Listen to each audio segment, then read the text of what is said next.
Ma deuxième vie commence quand je comprends que je n'en ai qu'une.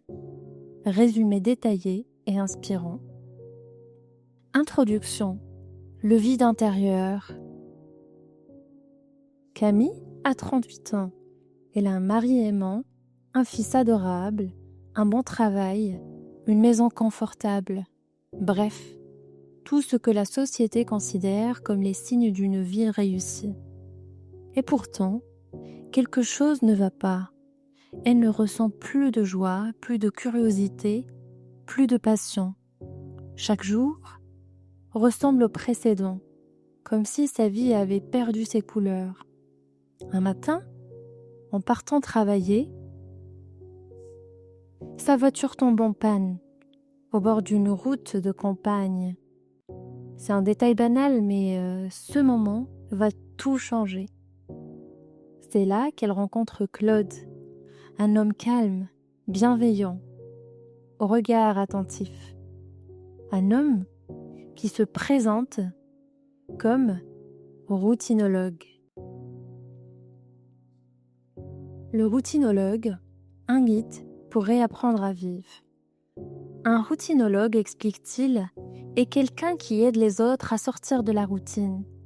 Pas seulement à changer leurs habitudes, mais à retrouver du sens, à réenchanter leur quotidien.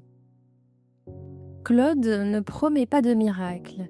Il propose à Camille un accompagnement progressif, une sorte de coaching de vie bienveillant basé sur la psychologie positive et le développement personnel. Intriguée, un peu désespérée aussi, Camille accepte. Elle s'engage dans un parcours fait d'exercices, de petits défis, de remises en question, et c'est là que commence sa renaissance intérieure. Les étapes du changement. Claude l'aide d'abord à observer sa vie. Il lui apprend à repérer ce qui lui vide son énergie et ce qui, au contraire, la nourrit. Camille prend conscience qu'elle a passé des années à vouloir être parfaite. Une mère exemplaire, une épouse modèle, une employée irréprochable. Mais en cherchant à tout contrôler, elle s'est oubliée. Alors, Claude lui propose un premier exercice simple. Retrouver ses sources de joie. Faire une liste de tout ce qui la faisait vibrer autrefois. Même enfant. Petit à petit, elle commence à peindre, à écouter de la musique, à marcher seule dans la nature. Il lui apprend aussi à ralentir, à savourer les moments présents, à se reconnecter à ses sens. L'odeur du café, la chaleur du soleil, le rire de son fils. Des choses simples, mais qu'elle ne voyait plus. Repenser sa manière d'aimer et de vivre. Camille réalise que son mariage s'est éteint, non pas par manque d'amour, mais par manque d'attention. Claude l'encourage à communiquer différemment, à exprimer ce qu'elle ressent sans peur du jugement. Elle apprend aussi à oser dire non, à poser des limites, à arrêter de vivre pour les attentes des autres. C'est l'une des leçons les plus puissantes du livre. On ne peut pas plaire à tout le monde sans se perdre soi-même. Et au fil du temps, Camille change. Ses proches la trouvent plus calme, plus joyeuse, plus vraie. Elle retrouve confiance, énergie et créativité. Le sens profond du livre.